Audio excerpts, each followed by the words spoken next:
Anúnciate con nosotros. Publicidad@puentes.me. Si quieres que tu mensaje, producto, servicio o evento sea escuchado en nuestros podcasts, escríbenos a publicidad@puentes.me. Nuestra comunidad podría estar interesada en tu negocio. Podemos conectarte. Publicidad@puentes.me. Cine Garage. Aquí cabe todo el cine. Con Eric Estrada. Renglones luminiscentes. Puentes.me.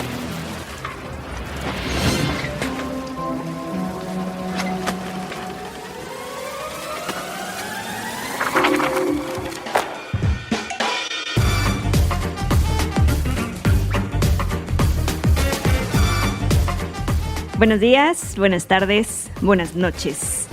Los saludo, no sé dónde se encuentran en este momento, seguramente en el tráfico, en su casa, en el trabajo. Y bueno, es para darles la bienvenida a un episodio más de Renglones Luminiscentes, que en esta ocasión nuestro puente comunicante entre el cine y la literatura va por un ensayo. Pero no se espanten, no es nada aburrido, vamos a hablar del cine de Carlos Fuentes. Tuvimos oportunidad de platicar con Iván Ríos Gascón y no solo nos cuenta sobre los guiones y las películas en las que participó Carlos Fuentes, sino también nos da cuenta de lo que fue el panorama del México que le tocó vivir a Carlos Fuentes, tanto a la hora de escribir esos guiones, a la hora de bailar rock and roll, a la hora de ser un habitante de esta Ciudad de México. Así que pónganse cómodos y disfruten. Sean bienvenidos a un episodio más de Renglones Luminiscentes, donde cuando se dice que el gato se va, los ratones hacen fiesta, y en esta ocasión así lo hicimos Andrea y yo, Andrea en los controles y yo soy Saraí Campech, para hablar de un gran personaje, un hombre de letras, pero que exploró diversos escenarios. Y bueno, todo esto sale a colación porque su autor, Iván Ríos Gascón, quien escribió el cine de Carlos Fuentes, pues es un hombre que es un hombre de letras, es un hombre de la cultura, de las fiestas y del mezcal, que tuve la suerte de conocerlo de manera más cercana, justo en casa de un querido amigo, Armando González Torres, que estábamos celebrando a un poeta en el marco de la Feria Internacional del Libro de Minería, y ya ahí nos contaba sobre la próxima pues salida al mercado de este libro, y pues llamó poderosamente mi atención, y es el momento de hacer este programa, tenerlo aquí y agradecerle infinitamente que nos acompañe. Hola Saraí, ¿cómo estás? Es un gusto estar contigo después de efectivamente esa fiesta en la que celebramos el cumpleaños de un poeta. Aquí que hay muy pocos poetas, de hecho. Sí. Creo que entras al metro y por lo menos 3 vagones va lleno de poetas. Pero bueno, es un gusto estar contigo. Exacto. Y bueno, es en un viernes, mediodía, caluroso, todavía no corren los mezcales, pero sí corre el gusto por hablar del cine y la literatura. Así es. Adelante, platiquemos. Pues por favor, primero, cuéntanos. Tú estás muy vinculado a la luz, ¿no? Y tus libros han resaltado mucho este aspecto, y ahora toca hablar de un personaje luminoso, con claroscuros, por supuesto, pero que ahora aquí es encender el proyector. Efectivamente. Mira, el libro surge de las lecturas que yo hice de Carlos Fuentes. Primero sus novelas, obviamente todos conocimos a Carlos Fuentes a través de su narrativa. El primer libro que yo leí es curiosamente su primer libro publicado, que es Los 10 Enmascarados. Es un conjunto de cuentos, cuentos asombrosos, en donde Fuentes jugó con los géneros, jugó con el misterio, jugó con la comedia. Digamos que recurrió a los mitos, tiene un cuento donde un chacmol de piedra que está en el jardín de una casa cobra vida y es una presencia espectral, fantasmal, no necesariamente malvada, pero es un fantasma que está recorriendo las habitaciones de esa casa. Entonces, a partir de ahí que yo empecé a leer a Carlos Fuentes y me concentré en su obra, y de repente me di cuenta que había una poderosísima influencia en sus cuentos y novelas. Y esa influencia era el cine. Eran las figuras que lo marcaron desde muy joven. Carlos Fuentes, el primer recuerdo entrañable de Fuentes sobre el cine se da en la adolescencia, 14, 15 años, y lo tiene en Buenos Aires, cuando va al cine y se empieza a concentrar, se empieza a clavar en las películas inglesas, estadounidenses de la época, y se empieza a influir por estas mitologías, las mitologías que va creando el cine. Entonces de repente me di cuenta, conforme lo iba leyendo, que el cine era fundamental en su narrativa. No solo porque los personajes son cinéfilos, sino porque hay situaciones que nos remiten a ciertas películas. Y además, porque de repente empieza a entretejer las atmósferas y te das cuenta que estás viendo una escena de Pabst, por ejemplo, o una escena de Buñuel. Entonces, esos hilitos que fui encontrando, esas costuras que fui encontrando en sus relatos, fueron los que me inspiraron a escribir este libro, a explorar, a indagar qué es hasta dónde llegaba la influencia del cine en la narrativa de Fuentes. Buscando información, me encontré con una nota, una columna de Silvia Lemos, su viuda, que justo hablaba de eso, de cómo Carlos Fuentes, el cine estaba tan presente en su vida que el 14 de mayo de 2012, un día antes de su muerte, había visto la película La guerra la ganó yo, de Francisco Mujica. Y la comentó, o sea, eso habla de un hombre que sus días estaban entregados a escribir, a comer bien, a disfrutar, a convivir, pero dentro de este universo el cine estaba ahí. Mira, lo más interesante, Saraí, es que Fuentes fue un artista total, fue un artista completísimo. No solamente se abocó a la narrativa, novela, cuento, sino que también fue un excelente, estupendo ensayista, pero también fue guionista. También incursioné en el cine, un poco por coyuntura, el aspecto coyuntural de sus tiempos, concretamente los finales de los años 50, los 60, la década de los 60 primordialmente, y hasta la mitad de la década de los 70, él trabajó en cine. Pero, o sea, era un hombre, un artista total, como te digo, o sea, no había prácticamente nada que se le fuera de las manos. O sea, lo mismo iba a la ópera, iba al teatro. Digo, fue un hombre muy afortunado también, porque cuando él lo escribió, dijo, cuando un libro me pide que lo escriba, pues me voy a Londres, ¿no? Nada más a recluirme ahí en mi casita, en mi departamentito, y escribo mis novelas. O sea, algo que ojalá pudiéramos hacer todos, ¿no? Pero bueno, fue un hombre muy afortunado por muchas cosas, y tuvo la suerte también de relacionarse con figuras importantísimas de la escena cultural desde los años finales de los 30, principios de los años 40. Es decir, o sea, Fuentes viene de una familia relacionada con la cultura. Su padre fue diplomático, pero además tenía una relación intensa con los intelectuales de la época. Digo, su primer tutor fue Alfonso Reyes, por ejemplo, fue de los que empezó a leer sus primeros textos. Y además su tío fue cineasta, fue Fernando de Fuentes, ni más ni menos, uno de los cineastas pioneros de la industria nacional. Entonces, bueno, hay muchos elementos que contribuyeron a que Fuentes se convirtiera en ese artista integral que fue. Los encuentros también, ¿no? Como mencionas, esta relación con Gabriel García Márquez, y de los dos también en saber que tienen el gusto por el cine y animarse a hacer desde guiones hasta adaptaciones de un Juan Rulfo, así nada más, ¿no? Sí, que además que fue un reto, fue un desafío, ¿no? O sea, si tú lees Pedro Páramo, es muy complicado. O sea, era prácticamente una misión imposible adaptarla al cine. Lo hizo Fuentes, pero básicamente los diálogos. O sea, visualmente, es que es una novela que es totalmente de lenguaje. Las imágenes proceden del lenguaje. Y visualmente armarla, ensamblarla era muy complicado.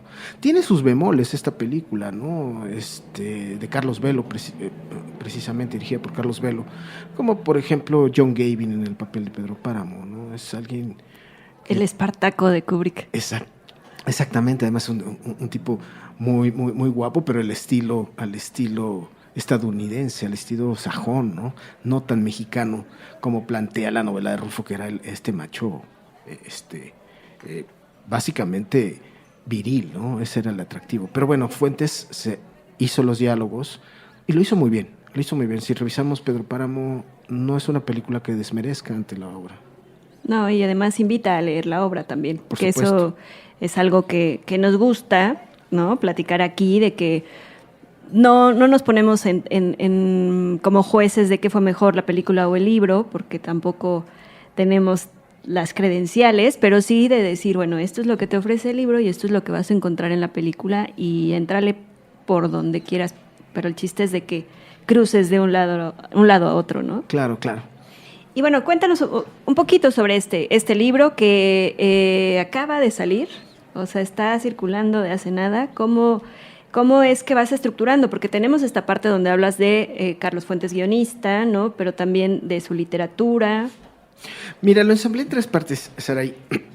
Creo que primero era necesario hacer un recorrido, un rápido recorrido sobre la relación del cine con los escritores. Entonces, cuando surge el cine, como le pasó a la fotografía, ¿tú te acuerdas que cuando el daguerrotipo empieza a llegar al mundo, se empieza a utilizar? Hubo mucha resistencia por parte de la gente que consideraba que la fotografía nunca iba a ser un arte, sino que el verdadero arte se hallaba en los lienzos, en las pinturas, en los dibujos, en los grabados. Entonces la fotografía no tenía ningún mérito para ellos. Pero bueno, al cine le pasó lo mismo. Al cine, que en un principio fue como una especie de invento de divertimento de feria, los escritores poco a poco se empezaron a dar cuenta de las posibilidades narrativas del cine. Imagen, sonido, movimiento, cuando se conjugan, pues bueno, nos dan la impresión de la realidad, ¿no? Asomarnos a la vida tal y como la vemos. Entonces, partí de un rápido recorrido del surgimiento del cine y la relación que tuvieron algunos escritores con el celuloide. Después hago un rápido viaje por el cine, la llegada del cine a México, y luego hablamos de la literatura de los años 50, que es el contexto en el que debuta Carlos Fuentes. Entonces, ¿qué pasaba en los años 50 en la literatura mexicana? Estaba Octavio Paz, pero ya había otros escritores, muchos escritores que habían trabajado en cine. El gran caso, yo creo que de los escritores que más participaron en cine fue José Revueltas, por ejemplo, ¿no? Y bueno, Mauricio Magdaleno también, que no es muy reconocido por sus obras narrativas, pero escribió muchísimas películas. Entonces, bueno, hice todo este recorrido. Primero el cine, las relaciones escritores con el cine, tanto en México como en el resto del mundo. Luego el contexto en el que surgen las obras de Fuentes, en las que debuta. Y luego cómo poco a poco Fuentes se va involucrando con compañeros de su generación, o no tan de su generación, pero en esos escritores que junto con él publicaron en los años 60 y que crearon, o sea, hubo una inercia afortunadísima, por supuesto, una casualidad que dio la posibilidad de que los escritores hicieran cine. Estoy hablando de Yomi García Scott, por ejemplo. Estoy hablando no solamente de Carlos Fuentes y García Márquez, sino también está José de la Colina, que participó en cine, ¿no? Que es parte de una generación posterior a Fuentes, Salvador Elizondo, por supuesto, el Grupo Nuevo Cine. Es decir, hubo un interés verdaderamente exacerbado por los jóvenes de los años 60 por hacer cine, por participar en cine. ¿Sabes por qué, Saraí? Por algo muy interesante. Como el cine, que venía de esa mal llamada época de oro, empezaba a declinar, empezaba a entrar en una decadencia verdaderamente patética.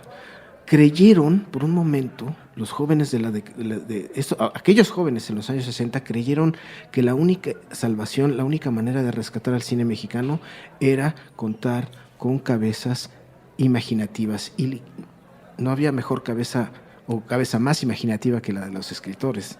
Entonces creyeron que un buen novelista iba a poder hacer una muy buena película. Y entonces hasta los poetas entraron ahí, ¿no? Muchos poetas también trabajaron en cine. Hubo una coyuntura muy afortunada y desafortunada a la vez, porque les duró muy poco. A partir de los 70, la mitad de los años 70, pues la industria se cerró por completo, entró en poder del capital privado, y el que se encargó de destruir el cine mexicano durante toda la década de los 80, ¿no? Sí, que llega este cine de ficheras y demás, que el cine del lado B. Exacto, exactamente.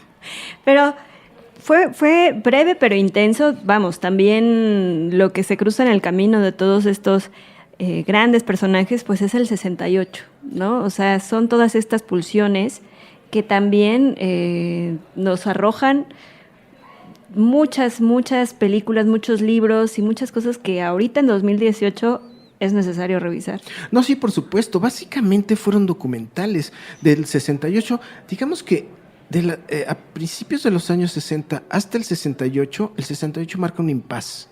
Lo que hay ahí de cine es un cine. Se crean grupos que van en contra de lo que es del gobierno de Díaz Ordaz. Se crean otros grupos que son beneficiarios precisamente de esa industria. Como hay una especie de digamos que amnistía por parte del gobierno, una especie de pacto de no agresión, como que de querer enmendar las cosas, y empiezan a dar un poco de dinero para ciertos directores que hicieron cine totalmente apolítico, distanciado de lo que había sucedido en aquel entonces. Pero ese impasse del 68 es fundamental, porque ya a la transición de los años 70, si bien hay oportunidades, los relatos fílmicos empiezan a irse hacia otro lado, ¿no?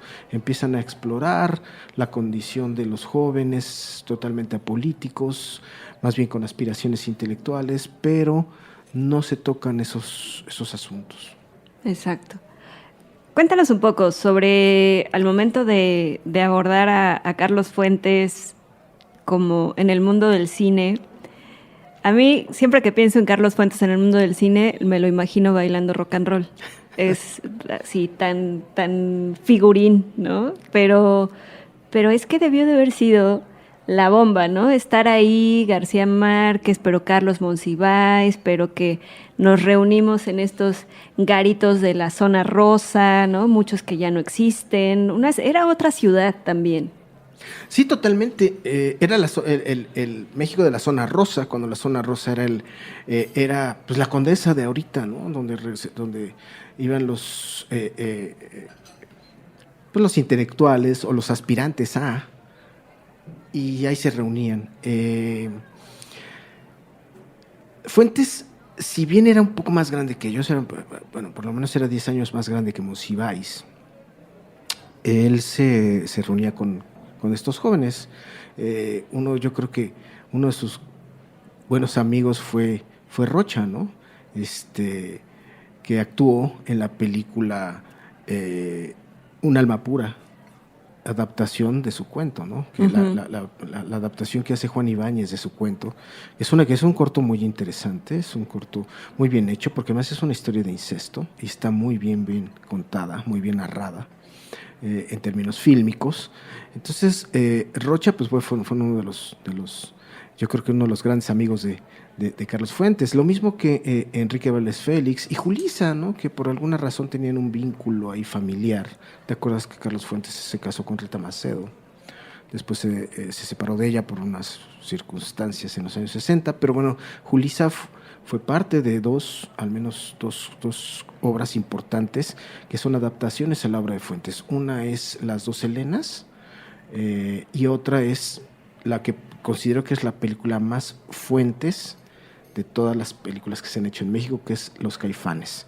Una película que, por cierto, el propio Fuentes escribió el guión junto con Juan Ibáñez, que es el director de la película, y yo creo que es casi la región más transparente con sus matices, pero ahí está la esencia de la narrativa de Fuentes de esos años, ¿no? El lenguaje, el pintoresquismo, esa exploración de lo mexicano muy al estilo del Laberinto de la Soledad, ¿no? Digo, muy al estilo de esa exploración de nuestra cultura, nuestro ego, nuestro ser, la forma en que nos interrelacionamos, los mitos también de la cultura mexicana. Entonces creo que Los Caifanes es una película básica, y Julissa, como te digo, que era parte del, pues era pues su hijastra, ¿no? Era parte de la pandilla, ¿no? Exactamente. Sí, es que si uno se pone a leer un poco de las crónicas, ¿no?, que había en sociales en ese momento, en los suplementos culturales que en la actualidad cada vez son más estrechos y parecen anoréxicos, en aquellos tiempos era dar cuenta minuto por minuto de eso que sucedía, hasta que aparecía a lo mejor por ahí un Gurrola a causar el terror. Claro, claro. Era otro México, era un México más chiquito de entrada, era más pequeño, había menos mexicanos en la ciudad, no había redes sociales, no había internet, solamente... Pues los medios, era la televisión, el radio y la prensa, ¿no? Básicamente. Entonces eran círculos muy pequeños de estos jóvenes que hacían teatro, lo mismo les entusiasmaba el teatro, el happening. Bueno, son los tiempos de Jodorowsky también, en los que se hizo famosísimo y muy rico en México, creo, con sus obras. Estaba, qué bueno que lo mencionas, Araí, estaba... Gurrola también, con sus puestas en escena, los grupos de rock que eran, bueno, todos muy conocidos, muy famosos, y tenían aspiraciones europeizantes. Yo diría que es eso. Mira, hay una película que se llama Tajimara, que está basada en el cuento de Juan García Ponce, otro integrante de este grupo de entusiastas. Tremendo. Sí, narrativas, de narrativas fílmicas y literarias, en donde, bueno, la música es totalmente inglesa, la música, el soundtrack son canciones estadounidenses, son baladas, no hay nada mexicano, no hay ese folclore. Tenían esas aspiraciones a hacer la gran película tipo François Truffaut, Jules Settim era... digamos que el mito, era el gran estereotipo de las aspiraciones de estos jóvenes, ¿no? Incluido Monsiváis que en apariencia estaba muy abocado a lo mexicano, a lo popular. No es cierto, en ese momento Monsiváis también participaba de esto, Monsiváis también aspiraba a que la juventud mexicana fuera como la juventud francesa, ¿no? La del Bayo francés, ¿no? Estos jóvenes lectores, contestatarios, aspirantes a entregarse a la revolución sexual que todavía estaba a poco de llegar, ¿no? Entonces tenían muchas ambiciones de esa naturaleza, y Fuentes nunca se iba a quedar atrás. Yo creo que Fuentes, de un modo u otro, fue el patriarca, y no solo porque era más grande que ellos, era mayor que ellos, sino porque tenía muchas influencias, había leído demasiado. Había viajado también. Había vivido en otros lugares. Y era el guaperas del grupo. Esto yo no lo sé, pero bueno, todo parece indicar que era un hombre muy, muy, muy afortunado con las mujeres, tuvo muchísimas novias. Jan Siever fue una de ellas, a la que le rinde homenaje en su novela Diario de la Cazadora Solitaria. ¿Tú te acuerdas de Jan Siever, no, Saraí? Esta rubia hermosísima, con ese corte de pelo andrógino Sin aliento de Godard, ¿no? Exacto. Esa escena donde aparece vendiendo el Miami Herald Tribune es emblemática, ¿no? En los Campos Elíseos, ¿no? Eso es parte de la afición del cine de Fuentes. Exactamente. Y como te digo, y también se volvió personaje. Fue tan intenso ese romance que tuvo Fuentes con ella que pues, lo cuenta en Diana o la Cazadora Solitaria. Esa es la historia de ella. Entonces, te digo, Fuentes estaba poderosamente influido por el cine, pero básicamente por las posibilidades narrativas que había ahí. En sus novelas, si las leemos con atención, parece que es una cámara la que nos está contando cosas. Aura, la novela tan celebrada de Fuentes, esa novelita corta, que algunos dicen que es una novela fantástica, yo diría que no, que es una novela que está inspiradísima en Buñuel, que es una novela totalmente surrealista. Está también armada visualmente, y con una banda sonora precisa, ¿no? El personaje que siempre se habla en segunda persona, tú viste, tú leíste, tú entraste a la habitación, siempre está oyendo los maullidos de los gatos, está oyendo los chillidos de las ratas, sus pisadas. Si la leemos con mucha calma, nos vamos a dar cuenta que estamos oyendo y que estamos viendo una película. Sí. Parecía Buñuel, y además con sus elementos transgresores a la religión, ese Cristo negro que está encima de la cama. Es verdaderamente asombroso. Después hicieron una película, una adaptación que Fuentes pues sí, no celebró, pero tampoco desaprobó, que se llama La bruja en amor, de Damiano de Amiani, en los años 60, basada en Aura, y es una película completamente diferente a Aura. Hay más personajes, esa bruja que se vuelve joven es muy acartonada, pero bueno, por algo Fuentes no dijo nada y estuvo contento con esa adaptación. Tal vez era inspirada en, ¿no? Es como esta de La Casa de los Espíritus de Isabel Allende, que no tiene nada que ver con el libro. Generalmente las adaptaciones no tienen nada que ver con el libro, son pocas, realmente pocas las películas que provienen de un original literario y que son muy buenas, las podríamos contar con la mano, ¿no? O sea, la verdad es que no sé por qué hay momentos en que la necesidad, no sé si la necesidad del rating, del público, haga que los guionistas transformen, modifiquen las historias.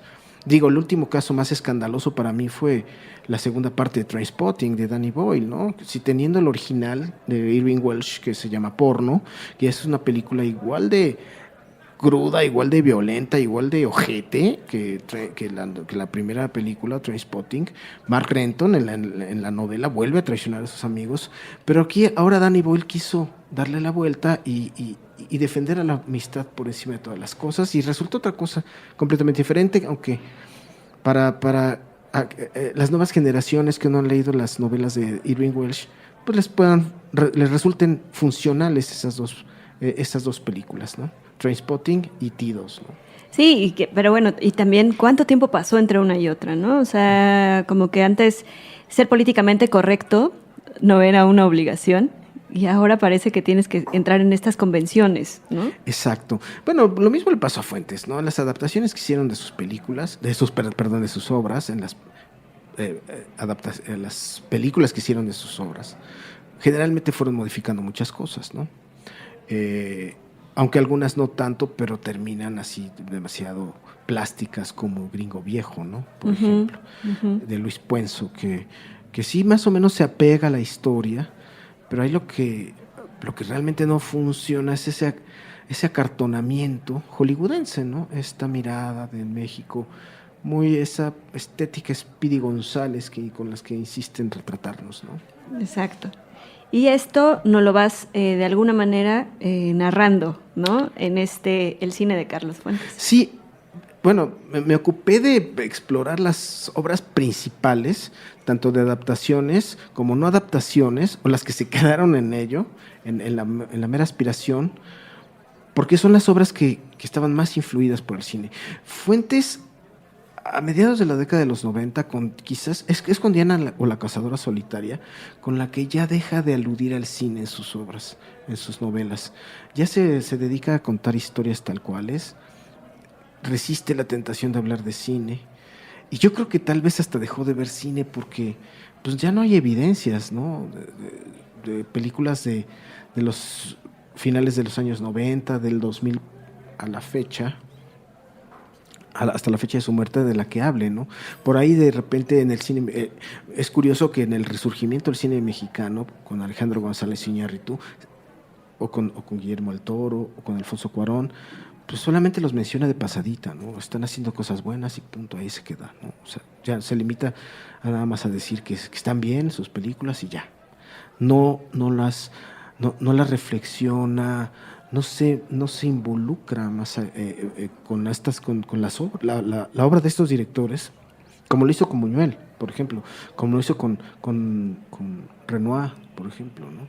Con Glover Rocha también, ¿no? Con Glover Rocha, ¿no? Lo hizo con Godard, con una serie de directores, Rossellini, Vittorio De Sica, Antonioni, fue fan de Antonioni, muy fan de Antonioni, y no les dedica a Iñárritu ni a Cuarón ni a Del Toro, les dedica pues más allá de un parrafito de decir que están muy bien, ¿no? Entonces creo que como que él dijo ya, hasta aquí. Y fue un gran nostálgico, tengo la impresión de que fue un gran nostálgico y que se quedó con las películas que lo marcaron. Pantallas de Plata, por ejemplo, Saraí, que es un único libro sobre cine, o que decía que era el esperado libro sobre cine de Carlos Fuentes. Yo lo esperé con ansias cuando lo anunciaron, pues me di cuenta que era una serie de textos sobre El Gordo y el Flaco, sobre Harold Lloyd, sobre Chaplin, sobre Lulú o La Caja de Pandora, puras películas antiquísimas. Un ladrón en la alcoba. Exacto, puras películas viejísimas. Y nunca, yo esperaba encontrar las anécdotas de cuando él trabajó con García Márquez, los diálogos de Tiempo de Morir, por ejemplo, o de cuando fue al plató, bueno, digamos que al rodaje de Los Caifanes, o de Las Dos Helenas, o de Un alma pura. Esas experiencias, las pláticas que tuvo con Ibáñez o con Ripstein, y no encontré nada de eso. Una serie de textos memoriosos sobre lo que era ver a Harold Lloyd en pantalla grande, ¿no? Sí, justo encontré uno que decía sobre un ladrón en la alcoba. Las puertas se abren, las puertas se cierran. ¿Qué ocurre? ¿Qué hay detrás de la puerta? Todo es imaginado a través de la cerradura. O sea, sí es como muy sensorial, pero como si él todo el tiempo hubiese sido mero espectador, ¿no? Sí, aunque bueno, también le gustaba estar del otro lado, ¿no? Hizo apariciones ahí, aparecen, en este pueblo no hay ladrones, ¿no? Pero ahí aparecieron todos. Sí. Ahí fue como una fiesta, ¿no? Esta película de Alberto Isaac, en donde Fuentes aparece, viene un cartel, de repente hay un cameo y está con José Luis Cuevas. También Monsiváis, que le encantaba salir en cine, le encantaba ponerse ante la cámara. Sí, yo creo que él quiso ser actor. De hecho, le salía muy bien, ¿no? Bueno, siempre fue un actor, incluso en sus entrevistas o presentaciones, ¿no? Siempre actuó. Pero Monsiváis yo creo que fue uno de los que más les encantó, les seducía la cámara, ¿no? Aparece en Este pueblo no hay ladrones, en El Villar, aparece en Tajimara, en las fiestas, sale borracho, sale con una cuba, aparece en Los Caifanes como Santa Claus, ¿no? Además le doblan la voz, es algo muy interesante. Ese juego ese juego de esas trivias a veces son interesantes. En Los Caifanes, cuando sale de Santa Claus, que le queman las barbas, un taquero le quema las barbas, la voz no es de Monsiváis, la voz es de Jorge Arbizu el Tata, ¿no? Entonces, ese tipo de cositas, esos detallitos son los que me gusta, que fui rastreando en este libro, ¿no? Estos detallitos que forman parte de nuestras referencias, ¿no? Nuestras referencias culturales y literarias, cinematográficas, ¿no? Que se antoja muchísimo el libro para dejar el teléfono celular y a lo mejor echarle una leída y en alguna plataforma o en este canal que de repente cae uno por estar cambiándole, que se llama de película. Ajá. Que te puedes, no sé, un día así estábamos en casa y justo estaba Patsy mi amor, pero terminó Patsy mi amor y empezó El Inocente con Pedro Infante, y después una así de cine de ficheras o de algo sobre la Lagunilla, ¿no? Que un tipo que vendía ropa. Esa ya fue como un exceso de machismo en pantalla. Pero te puedes encontrar, no sé quién sea el encargado de hacer la programación de este canal en cable que se llama De Película, pero hace una curaduría muy extraña y muy variopinta, pero que nos da un contexto de lo que ha sido el cine mexicano. Saraí, lo que acabas de decir es algo valiosísimo, importantísimo, súper interesante. O sea, y me sobran adjetivos, o sea, me faltan. Me sobran adjetivos en la cabeza. Esas 3 películas dan un retrato de lo que somos. Esas 3 películas resumen la esencia del mexicano. Tienes Patsy mi amor, de Manuel Michel, si no me equivoco, es el director, que habla de esta generación de la que estábamos platicando, ¿no? De esta Patsy es una chica con aspiraciones, es una chica burguesa con aspiraciones intelectuales. Que regresó de viaje. Exacto, ¿no? Regresa de viaje y quiere perder su virginidad. Entonces, como es bellísima, es Ofelia Medina en sus mejores tiempos. En su antes esplendor. De Frida. Exacto, antes de los bigotes. está en todo su esplendor, ella quiere perder la virginidad y como es bellísima, como es una burguesita interesante, pues está escogiendo al hombre adecuado. Y entre todos sus galanes pues se encuentra el equivocado, ¿no? Que es Julio Alemán, que es el hombre mayor, con sofisticado, elegante, pero además un traidor, porque es el típico Don Juan que tiene esposa y que le engaña, ¿no? Julio Alemán en su papel de Julio Alemán. Exactamente. Entonces, bueno, tenemos esta generación de los 70 de Patsy, que pues, en su cuarto tiene a Bob Dylan, tiene a un Ringo Starr, y después pasan Pablo y Carolina. El Inocente. El Inocente, la de Pedro Infante. Nos vamos atrás, de la década de los 70 nos vamos a la década de los 50, en donde el sexo era un tabú, era delito, era motivo de la peor cárcel, que era el matrimonio en aquel entonces, además del contraste de clases, ese clasismo, ¿no? De la mujer rica, que es Silvia Pinal, y el pobretón Cuthberto Gaudaza, que es Pedro Infante, exactamente. Entonces ahí tenemos otro retrato, otra estampa del mexicano. Y luego nos vamos al películas ficheras. Ahora tenemos la década de los 80, en donde es el machismo, el sexismo, empezaría por ahí la cosificación, pero mejor no entramos en esos detalles. Y tenemos 3 estampas de la esencia del mexicano que no han cambiado. Si te fijas, prevalecen los mismos prejuicios del Inocente, las mismas, el mismo esnobismo de Patsy Mi Amor y la misma chabacanería de la película de Ficheras. Entonces, es una estampa del mexicano que nunca ha cambiado. Y eso es lo que hace Fuentes en sus novelas. Eso es lo que retrata Fuentes en sus novelas y que pensó que el cine iba a poder reflejarlo. Si bien Fuentes nunca hace referencia explícita a películas de la época, hablemos de las películas de Ismael Rodríguez, de Alejandro Galindo, hay ecos de estas películas. El lenguaje. Si te fijas, las películas de Tintán de Gilberto Martínez Solares, la esencia de Tintán, la picardía de Tintán, la gracia de Tintán también estaba en su manera de hablar, en sus expresiones verbales.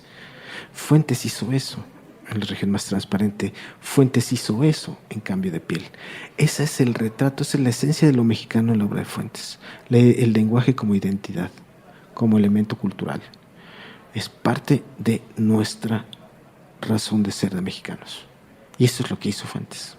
Y lo que haces tú es encontrar esos detalles para ya entregárnoslos un poco ahí ya cociditos. Sí, digamos que mostrarles dónde están las costuras, ¿no? En la obra. Siempre lo que más se le celebró a Fuentes era el manejo del lenguaje. Es lo que más se le celebró y también se le reprochó, ¿no? Acuérdate que Enrique Krause, por ejemplo, en un artículo que publicó en Vuelta, que después formó parte de su libro Textos Heréticos.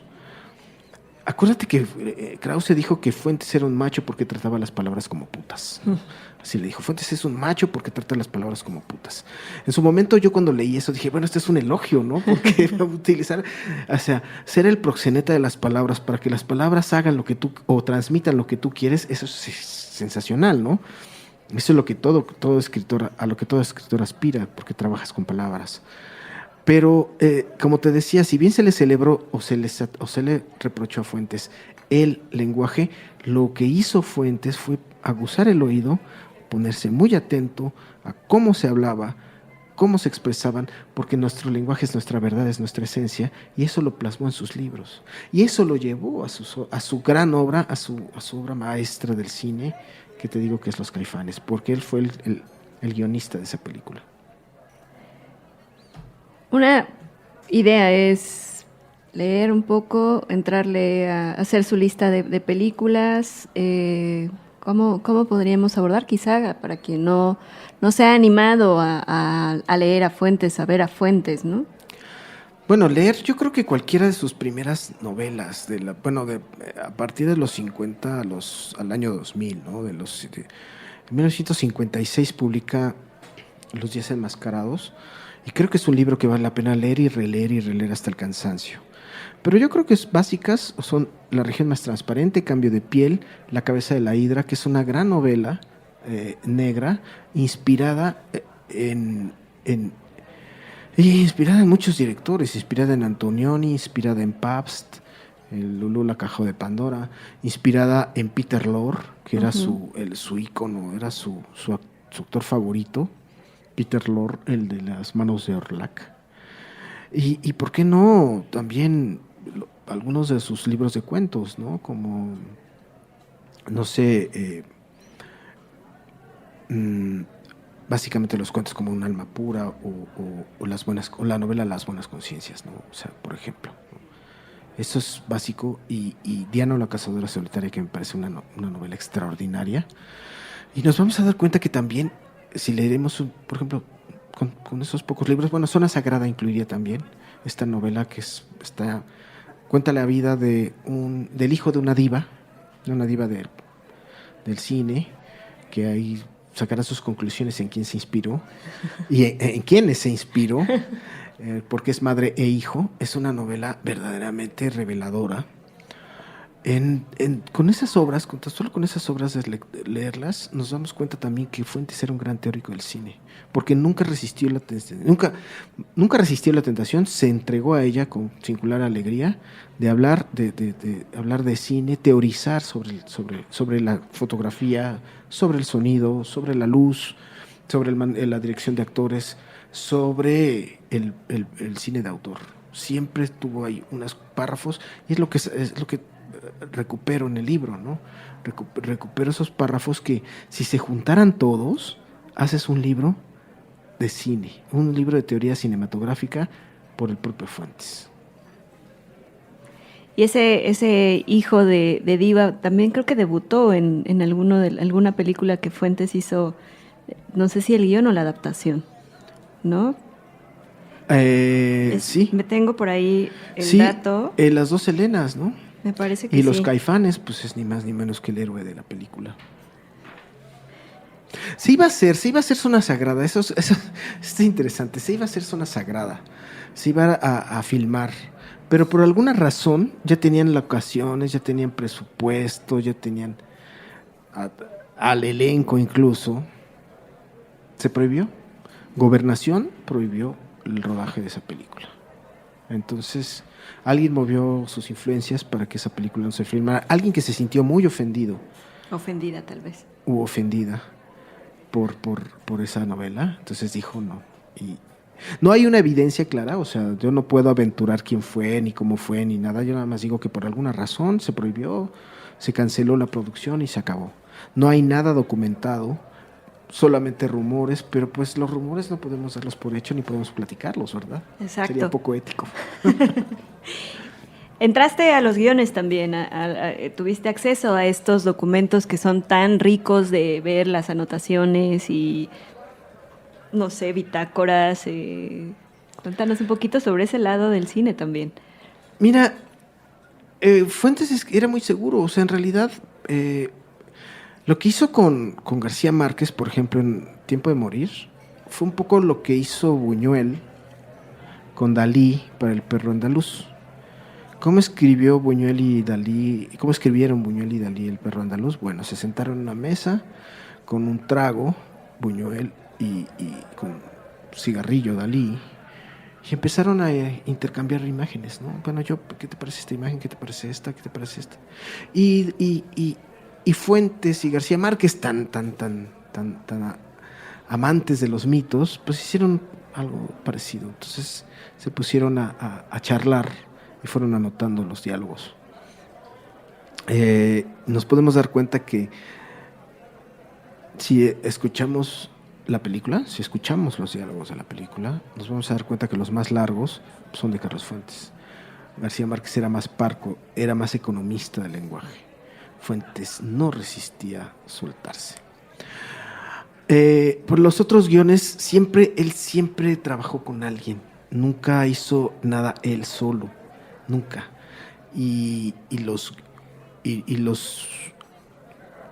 Lo que él anotaba en los guiones se los dejaba al colaborador en cuestión, y él permitía que todo lo demás lo hicieran ellos. Como que no se quiso involucrar a fondo, como que nunca quiso, se rehusó una autoría total, completa en cine. creo que en el fondo, en realidad se estaba divirtiendo. Lo tomó a juego. Nunca se tomó en serio, al menos en México, las posibilidades del cine como una carrera alternativa para él, como una trayectoria paralela. Creo que nunca se lo tomó en serio. Creo que se dio cuenta que lo que estaba haciendo era un poco como jugar, un poco como ser parte de un grupo de entusiastas, pero sabía que no iba a prosperar. Sabía que no, que la industria era muy traicionera, y en lo único que él dejó todo en manos de otro fue en Gringo Viejo. No metió absolutamente las manos en nada. O sea, se limitó a dar el visto bueno. Tampoco se metió en fotografía, ¿no? No, él prefirió ser un teórico. Él fue muy amigo de Gabriel Figueroa también. Bueno, el gran fotógrafo del cine mexicano. Bueno, ahorita está Lubezki, ¿no? Por ejemplo, pero lo está haciendo en otro lado. O sea, pero Gabriel Figueroa fue el gran fotógrafo y fue muy amigo de él y le tenía un respeto enorme, ¿no? Enorme a Fuentes. Quizás en lo que sí llegó a opinar fue en los castings, aunque luego dice que no. Tiene un texto, Fuentes, en donde dice que desde que él era muy joven, muy joven, era adolescente, se había quedado prendado de las actuaciones de Gregory Peck en sus películas. Y por eso que quedó fascinado cuando Gregory Peck interpreta a Ambrose Bierce en Gringo Viejo. Aunque él dice que fue un suceso afortunado, que fue por pura casualidad que Gregory Peck interpretó a Ambrose Bierce, yo creo que fue más la amistad con Jane Fonda que él tenía la que inclinó la balanza por Gregory Peck, que por cierto lo hizo bien, ¿no? Lo hizo muy bien. Era uno de los actores estadounidenses, hollywoodenses más destacados de aquel entonces, ¿no? Sí, exactamente. ¿Tiene banda sonora este libro? Un poco hace un momento que mencionaba sobre estas influencias, ¿no? Del cine de Hollywood, del cine, sobre todo el cine europeo, ¿no? ¿Qué escuchabas tú cuando estabas ahí armando el cine de Carlos Fuentes? Pues mira, básicamente las bandas sonoras de las películas que hicieron, de las adaptaciones que hicieron de Fuentes, era jazz. En las dos Helenas era jazz, era Cannonball, por ejemplo, ¿no? Cannonball, se me va ahorita el nombre, Cannonball Reader, creo que sí, Cannonball Reader, este jazzista, que lo escuchaba mucho Carlos Fuentes. Y bueno, Los Caifanes, pues está la canción, ¿no? Fuera del Mundo, esa canción emblemática de Óscar Chávez, ¿no? Que es la de principio a fin y en medio, ¿no? De Los Caifanes. Básicamente, la música que estaba en sus películas, porque además las vi una y otra vez. No fue nada más de una exhibición, sino que es una constante. Para escribir de una película, para que no se te vaya un detalle, creo, Saraí, tú lo sabes, hay que ver 1, 2 o 3 veces la película, porque hay muchas cosas que de repente no captas. Y cuando la vuelves a ver dices, esto no lo vi, esto se me fue, ¿no? Entonces era básicamente ordenar. Adaptar a Fuentes no era tampoco tan fácil, ¿eh? No es solamente contar la historia. Hay muchos elementos decorativos en la narrativa de Fuentes, como por ejemplo en Aura, ¿no? Cómo era la casona, qué es lo que comían los riñones y el vino tinto, las escaleras largas, polvosas, la cama, el Cristo negro encima. Claro, como te digo, la adaptación de Damiano Damiani no tiene nada que ver con la novela. Pero bueno, lo mismo sucedía con Un alma pura. Un alma pura en donde empieza a contar Nueva York. Bueno, más bien era Ginebra en el cuento. Se va a Ginebra a trabajar el personaje de Juan Luis, y en la película lo adaptaron a Nueva York. Pero todo, o sea, las calles de Ginebra, tal como las cuentan, ¿no? Los parques que cuentan en el relato, los recrearon en Nueva York. Les salía más barato, ¿no? Entonces, hay muchas anécdotas. También puse a leer muchas anécdotas en torno a los rodajes, los problemas. ¿Sabes, por ejemplo, que en Un alma pura intentaron insertar una escena en la que sale Dalí del metro con un jaguar, con una correa. Intentaron meter esa escena, pero no pudieron, porque Gala les cobraba mucho dinero. Habría sido sensacional tener esa imagen, ¿no? Habría sido pintoresco que en un corto apareciera esa escena, ¿no? Pero no pudieron convencer a Gala porque les cobraba mucho dinero. Entonces, eran películas de bajo presupuesto, pero pero lo mejor hechas posible. Gabriel Figueroa hace la fotografía de Un alma pura, y por ahí aparece William Styron, aparece Juan García Ponce también en los cameos, aparece una serie de personajes importantes de la cultura de aquel entonces, de la cultura de los 60 de Nueva York, ¿no? Era la pandilla, la mafia, ¿no? Como aquella fotografía que tomaron en el Café La Ópera, la mafia de la ópera, que era Fuentes. Fuentes, Cuevas, Monsiváis y Fernando Benítez. Exactamente. Bueno, era una mafia muy, muy pequeña, ¿no? O sea, imagínate. Eran los únicos que se podían fotografiar sentados. Exacto. No, y ahora que mencionabas a Dalí, o sea, Dalí también tiene un peso muy grande en el cine, pero también era un personaje muy egoísta por momentos, ¿no? Hay una anécdota que cuentan de Luis Buñuel cuando llega a América y que pues ya tiene a sus 2 hijos y no tiene dinero y está en Nueva York, y le dice, oye, me da mucha pena, pero necesito que me ayudes, tal, y Dalí le contesta en una carta desde un hotel súper lujoso en Nueva York de: mira, Luis, me da muchísima pena, me gustaría ayudarte, pero mi psicoanalista me ha dicho que tengo que romper con todo mi pasado. Y no lo ayuda. No, rompió con todos, ¿no? Acuérdate que André Breton lo llamó A Vida Dólares en ese anagrama, en ese juego sí, con su nombre, A Vida Dólares. Rompió con el surrealismo, rompió con Buñuel, rompió con García Lorca. A pesar de que se amaban, hay que revisar las biografías de Gibson, que son, creo que es el gran biógrafo de ellos.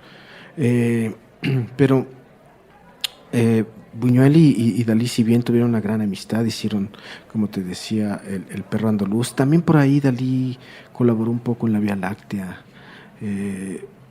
Muy pronto se distanciaron, y a Dalí no le interesaba más que le pagaran, ¿no? Entonces hay pocas cosas de Dalí en el cine, y como que tampoco le interesó mucho, ¿no? Él era más del glamour de los museos, de los openings, de los cócteles, de estar con figurones, ¿no? De la realeza, aristócratas, pero el cine no le interesaba. Y Buñuel en cambio nunca dejó de hacer cine, ¿no? Exacto. Pues hay que echarse este clavado, el cine de Carlos Fuentes. Viajar es un viaje en el tiempo, en otra época, en otro México, y después animarse a ver las películas. Echen un ojo a los ciclos que tiene Cineteca Nacional, que hay un ciclo de cine y literatura que de repente, aunque podemos encontrarlas en YouTube y en plataformas, verlas en pantalla grande es un gozo. Entonces, por ahí de repente pueden encontrar alguna de estas películas que están las que tuvo que ver Carlos Fuentes, y verlas un lunes a las 6 de la tarde, que regularmente son las funciones. Sí, yo creo que todos hemos visto Los Caifanes. Yo creo que nunca... No creo que haya alguien, incluso de las nuevas generaciones, que no ubique Los Caifanes. Lo interesante es volver a ver las otras películas que eran muy, muy, muy buenas, muy interesantes. Las Dos Helenas es divertidísima. Esta Doble Vida, ¿te acuerdas, no, Saraí? El marido que está aburrido de la mujer, pero pues... Es lo que hay. Exacto, pero pues la suegra es otra cosa. Exacto, y bueno, a ver, o sea, Los Caifanes, por ejemplo, igual imponen moda nuevamente, ¿no? Ojalá, porque, bueno, eran unos personajes, ¿no? Unos grandes personajes. Digo, de ahí la banda Caifanes, de ahí tomó el nombre, o sea, de esta película, precisamente por lo que decían que eran los Caifanes, el que las puede todas. Exacto.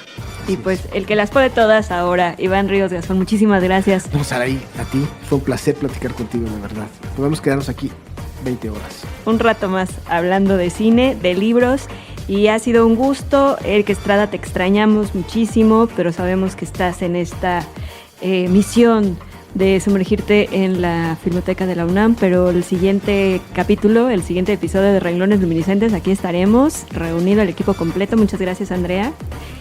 Y cuando escuchen esto en la mañana, en la tarde o en la noche, disfrútenlo.